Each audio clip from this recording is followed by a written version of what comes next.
Hey everyone, welcome back to our series on the books of the Bible. And today we're moving on and going to be talking about the book of Proverbs. Last week we talked obviously about Psalms and talked about how it was a collection of poetry. And here we enter a strange part of the Bible where it is these poetic books, these books of wisdom that don't really tell a story per se, but rather they give information to the reader.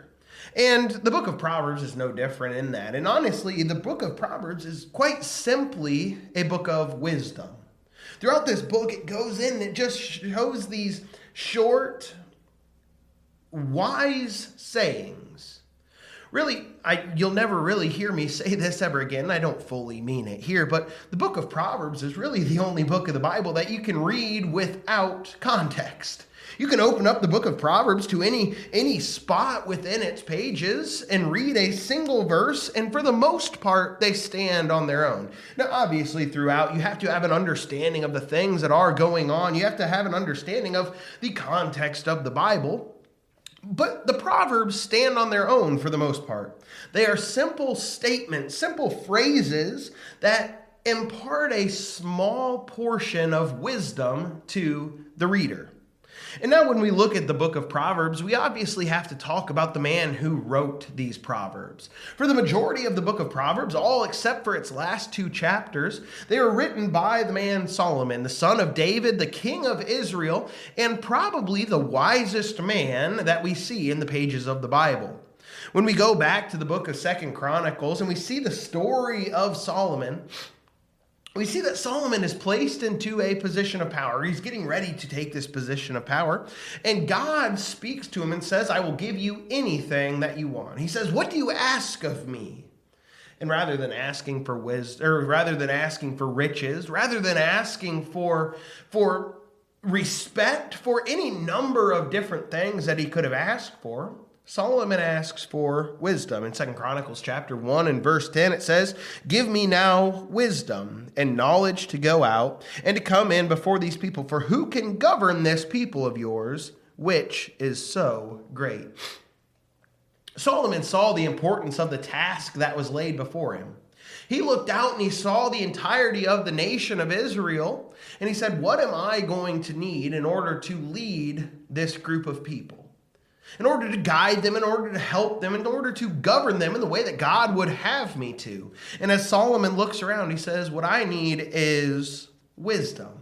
So when we read the book of Proverbs, we are reading the short, wise statements of probably the wisest man we've ever seen. We are reading the wisdom of the man who was endowed with wisdom by God himself. Ultimately, we see that because Solomon asked for wisdom, God was going to give him not only the wisdom, but also riches, also respect, also rule and success in the things that he was doing. Honestly, the book of Proverbs is a book to live by. It is a book for us to study, and maybe it's a good one just when we don't have anything to do, to just open the pages of it and read a couple of these Proverbs, to learn these wise statements and hopefully have them as things that will stick with us. Because really the book of Proverbs covers all sorts of different things that we may run into in our lives. It goes in, it covers topics such as pride. It talks about wisdom and the importance of it. It talks about sin, knowledge, the use of our tongue, and how we talk to people. It talks about strife, which we're obviously going to run into in our lives. It talks about love, lust, death, friendship, laziness, and so on and so forth. The list goes. Solomon goes in and he tells us all of these statements, all of these things that will be important for us to know as we go throughout our lives. Important statements that come from the wisest man that we see from the pages of the Bible. A man that has seen so much adversity, the man who has looked for purpose in all sorts of different things. It's important for us to look at these Proverbs and to gain the wisdom that God gave to Solomon and that Solomon gained throughout his life. As we conclude, we see that the book of the book of Proverbs is a wise book. A book of wise, short sayings that God has included so that we can have the wisdom that he gave to Solomon. I want to leave us with one final passage, and that is from Proverbs chapter 1. Proverbs chapter 1, and the specific verse is verse 7, because as we look here, the very beginning, this, I believe, Proverbs chapter 1 and verse 7 is kind of a theme verse for the entirety of the book of Proverbs. Here it says, "The fear of the Lord is the beginning of knowledge. Fools despise wisdom and instruction." Notice the things that Solomon is telling us. The fear of the Lord. The fear of the Lord is something that we should all have. And this is not a trembling, terrified fear of God, but rather it is a respect, a healthy fear like we should have for our parents as we are children and so on.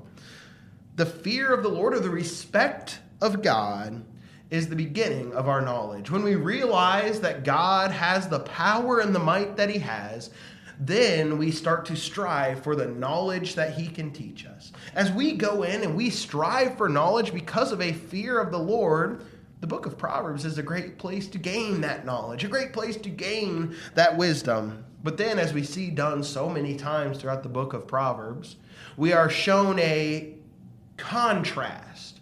On one side, we see the fear of the Lord as the beginning of knowledge. On the other side, we see the fools despise wisdom and instruction. Us as people who desire to be wise, as who desire to have knowledge, should dive into the book of Proverbs. Take it, learn from it, become a person who is wise. Take the instruction that is able to be given to us here. The book of Proverbs has so much to teach us in all sorts of different aspects of the lives that we live. I hope that this is something that has given us a desire to really dive into this book and to gain the knowledge and the wisdom that it has to give us. Thank you guys so much for watching. We'll pick this up next week.